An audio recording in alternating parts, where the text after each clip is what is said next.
It's about one of the most defining periods of my life, and one in which I learned that sometimes you get lucky, like sometimes you win a raffle or the lottery, but mostly you make your own luck. You do the things you need to do to put yourself in the position to win.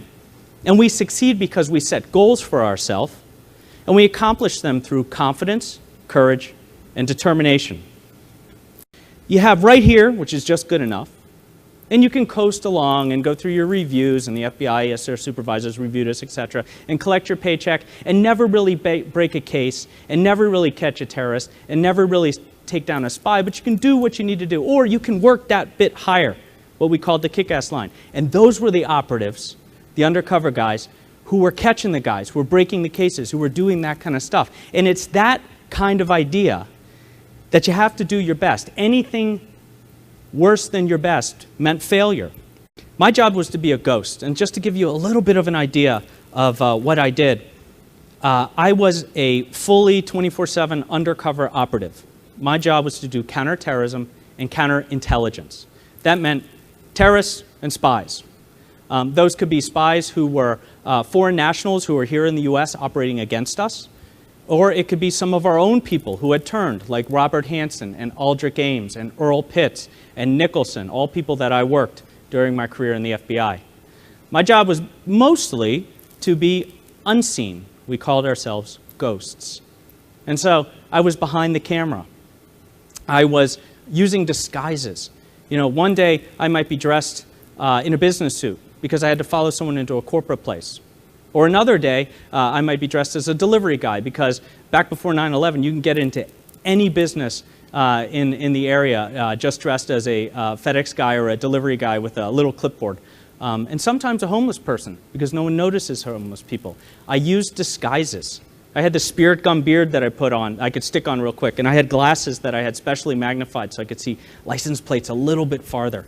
I followed people in cars, I followed people on foot, I listened to people sleep, and most often snore, unfortunately. Imagine sitting 8 hours in a van, you know, it's not all sexy stuff, listening to somebody in their house and hearing them snore for 8 hours and not being allowed to turn it down because, well, you turn it down and that's the second that you miss out on what happened. Here's the thing about spies, a little bit of insight into spies. Spies are suspicious. Spies are not paranoid. If you've ever been paranoid, then you know when you're paranoid you can't function. And if you're a spy and you're paranoid, you're always unable to do anything because you always think that that grandma in the mall behind you is really surveillance. And you always think that that car that took 2 turns with you is out to get you. And you can't stop looking up because that's where they look down to spot you, right? You freeze, you can't move. So what spies need to do is be suspicious. And it's that suspicion that keeps you safe. Here's the difference between me and some, maybe probably many of you, probably some of you. How many people came to the hotel and immediately went through your room, including opening the balcony and looking at all the sight lines from the top buildings?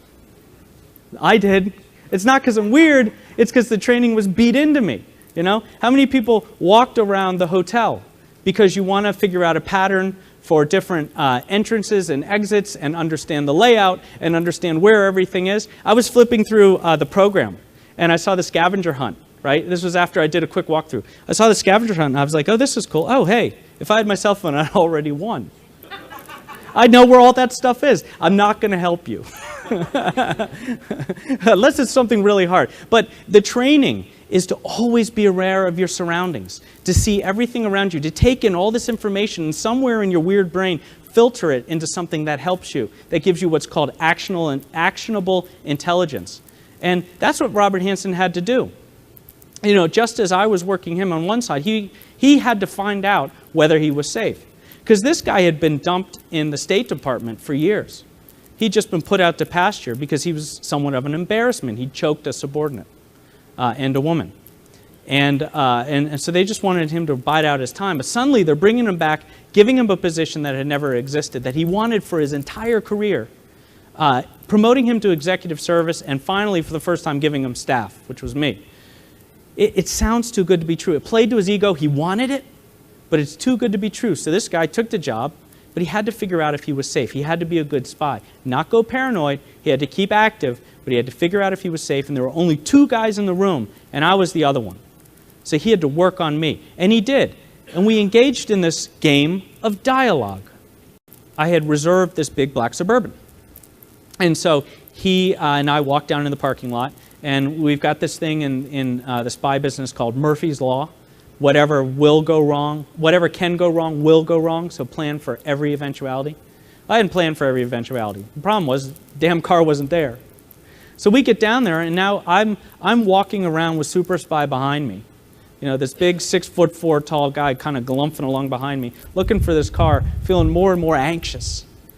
And it's not there. And we go 2 levels, it's not there. Now he's getting pissed off. Well, good, okay. Now I guess I'm getting him angry. I've screwed up the whole operation for the day. I got to save this somehow. I guess I'll just piss him off. Maybe not the smartest thing to do, but there you go. So he comes to me and he says, Eric, you have failed, and we're going to take my car. And I looked at him, and I thought, well, here goes, nothing. Nah, we're not taking your car. We're going to walk around until we find that Suburban. It was like a light switch flipped. This guy went nuts. You never saw something like it. He went from kind of a aloof, cold, uninterested, unconnected person to this raging monster with a red face and an angry face and shaking, and he grabbed me by the shirt and he lifted me up on my toes. And at that point, the first thing that went through my mind after a lifetime of martial arts was to break an arm and put him on the ground and then stand on his head. But you can't do that because it ruins the whole operation. You got to kind of not do that, right? And what I had to do was talk him off the ledge, because I also had to keep him comfortable, right? So I say, look, whoa, hold on, relax, boss, relax. Here's the whole story behind this. We got to take the big black FBI Suburban. Yes, the FBI has lots of big black FBI Suburbans, if you were wondering. The stuff in the movies is true. I said, we got to take this Suburban because, well, you're a executive in the FBI. You're one of the top supervisors. You can't roll up to the NSA in a Ford Taurus. We got to show up in the big black car with me driving. We got to show up hard. And he looks at me and he kind of smiles and he goes, yeah, okay, but we're taking my car. Blew the op, made him angry, got at least that box checked, right? But he felt more comfortable with me, because what kind of a crazy undercover operative would purposely piss off the person that's his target? Well, nobody. But it worked for me. The most fabricated scene in the movie was where Hansen shoots at me with a gun. That never happened. That was added later. And it was added because some producer sat down at a table of producers and said, you can't have an FBI movie where nobody shoots at the hero. And the director, who was also the writer, said, it never happened in real life. Eric's going to have to stand up there for the rest of his life and explain that this didn't happen. They didn't care. And they were writing the checks. So we wrote a scene that could have happened,